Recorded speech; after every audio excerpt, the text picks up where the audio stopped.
Welcome back, travelers, and as you can see, I am in a different state as I was before. I'm actually sitting on our gaming couch because now the camera and all the shit up, it works perfectly together now. So it's fantastic. Yeah, from your fancy teaching job. Yes, it's great. It's the Professor best. Rio is actually a professor. And it's pronounced Rick. R-I-Q. It's a Q above my head. It's a stylized Q. To the guy who called him Rio, thank you for actively watching our legendary lores. We're not trying to call you out. I was just laughing at Ricky because somebody called him Rio. Yeah, we have a lot of stuff. We talk about this during our gameplay stuff, so if you want to see us banter, go there. We're here for some legendary lore. This has actually been asked for by viewers. We got a request? Yes, to talk about Ikoria. Oh. You know, yeah.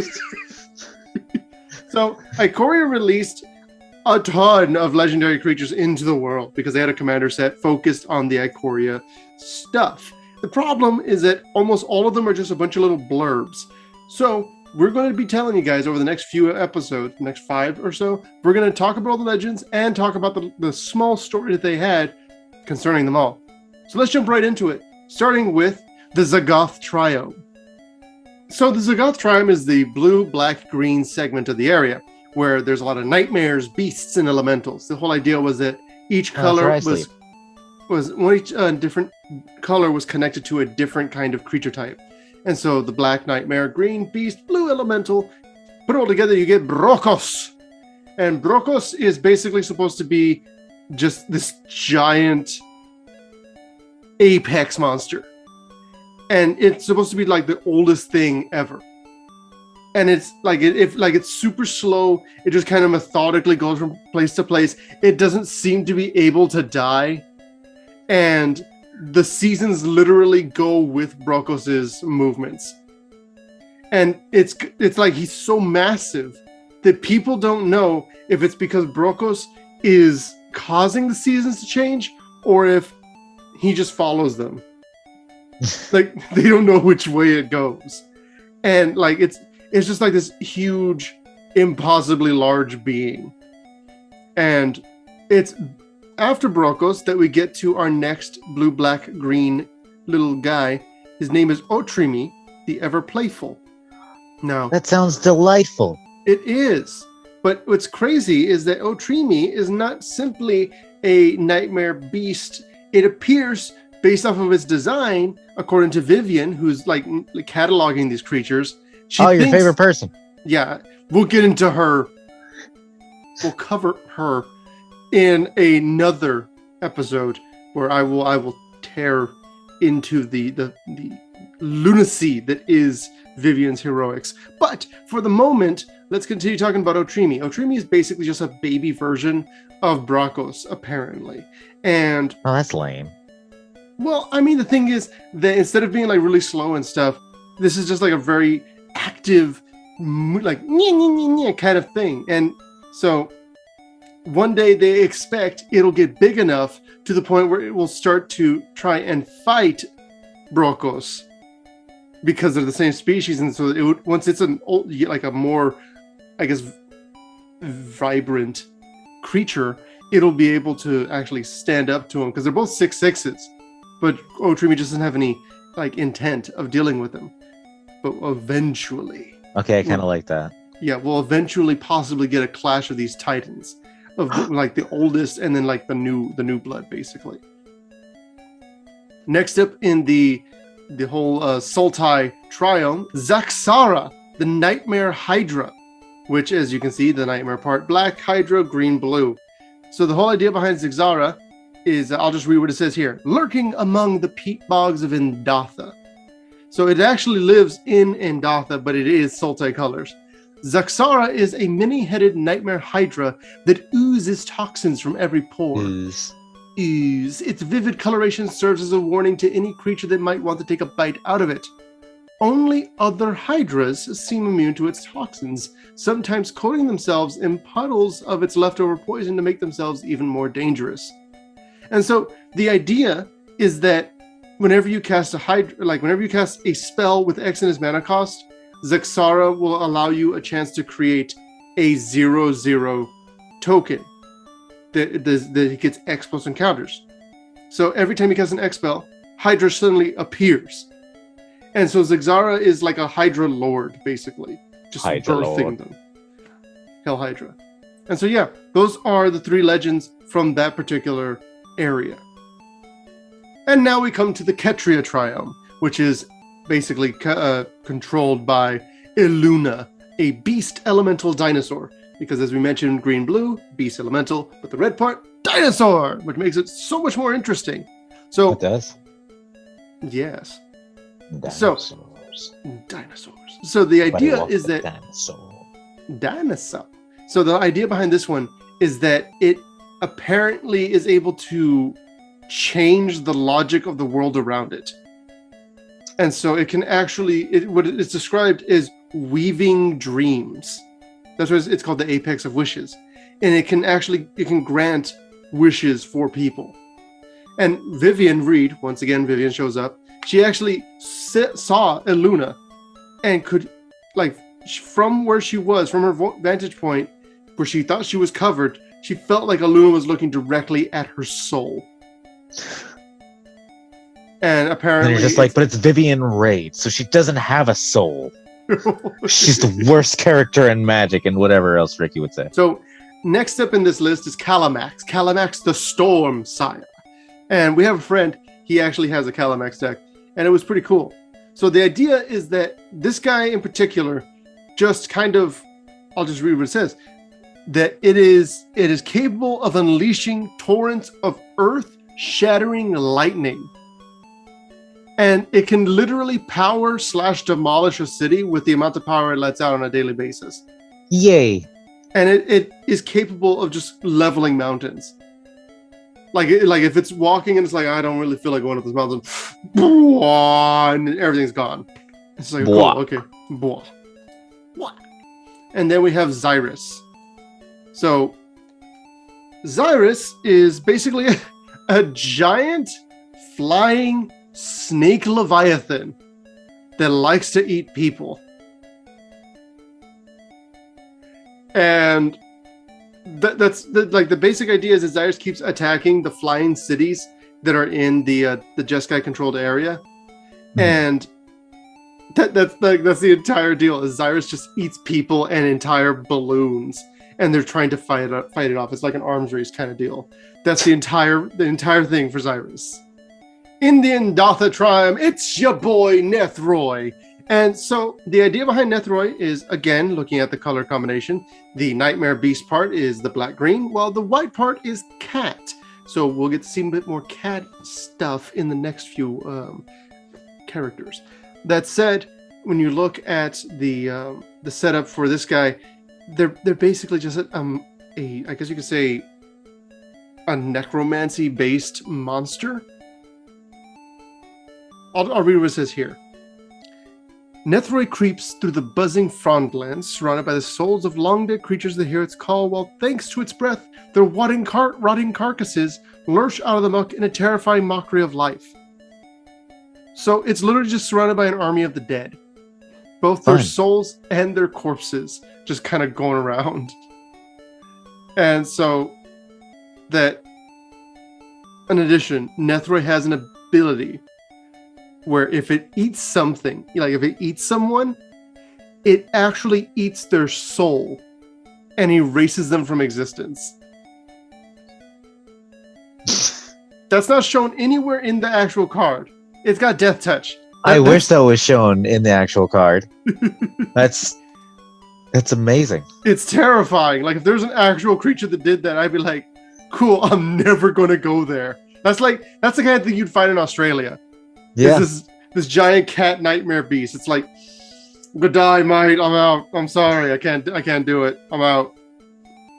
Then we have Kathril. Kathril is known as the Aspect Warper. It's basically a nightmare insect. And the whole idea behind it is that it can take on the form and sounds and like kind of just make all its tendrils move in such a way to make it look like another animal. So it's able to scare off predators, and it's able to lure unwitting prey into its clutches. And when it's like trying to hunt, it'll usually make itself look smaller and less intimidating so that it is more likely to draw in something that it can kill. That's cool. So it like goes against predator defenses. Yeah. It's like, I gotta protect myself from that predator. Oh, friend. Oh, not friend. I'm dead. And so the idea is when it comes into play and as an actual card, it gets a flying counter if there's a creature with flying, and then additionally first strike, double strike, death touch, hexproof, indestructible, lifelink, menace, reach, trample, and vigilance. And then it gets a +1/+1 counter put onto it for every one of those counters put onto it.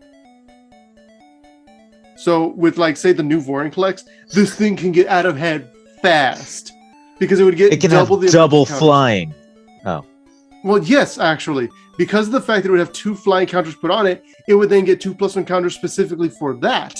And then those would also get doubled. So you'd have 4 counters put on it. Oh, that is insane. Single ability. And if you can slap some boots on that thing, the opponent's basically dead. I like that. It's pretty crazy. If you could manage to pull that off, I'd be happy to die to that. So then we have Tayam. And Tayam is a nightmare beast. Same. And basically and they're very reclusive. Same. There it is. And Tayam really likes crystals. I'm clean. And so that's the entire story. Is Tayam likes crystals, and that's all people know about it, and they want to know more, but they don't.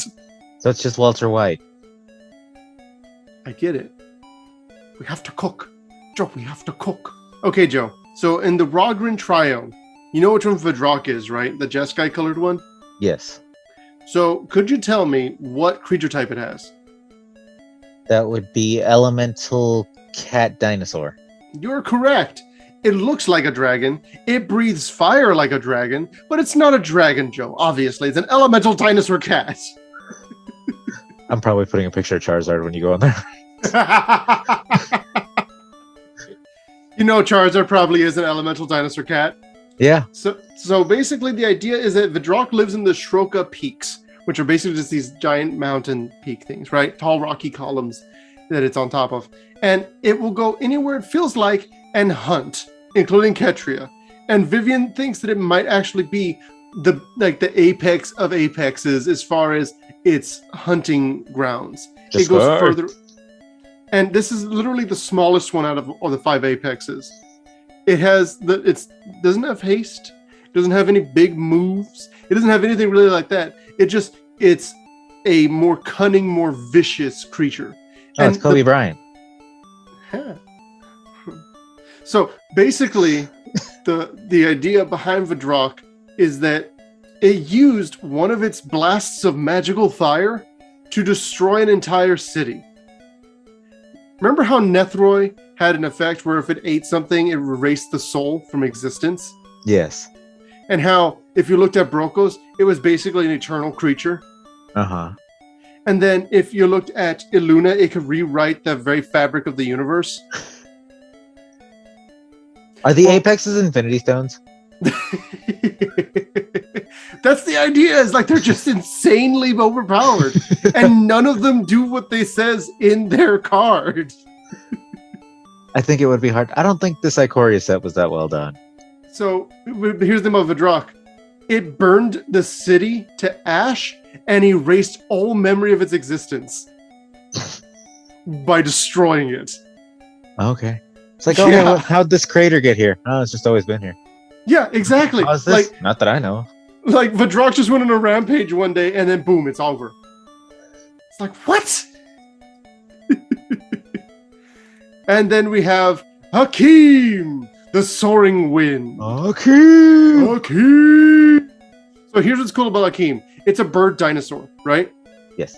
It's this giant, flying pterodactyl sort of thing, right? That's a bird dinosaur, yes. Keep up. It was orphaned as a hatchling. Aww. And guess who took it in? Vivian. No. Jarina Kudrow. No. General Kudrow. No.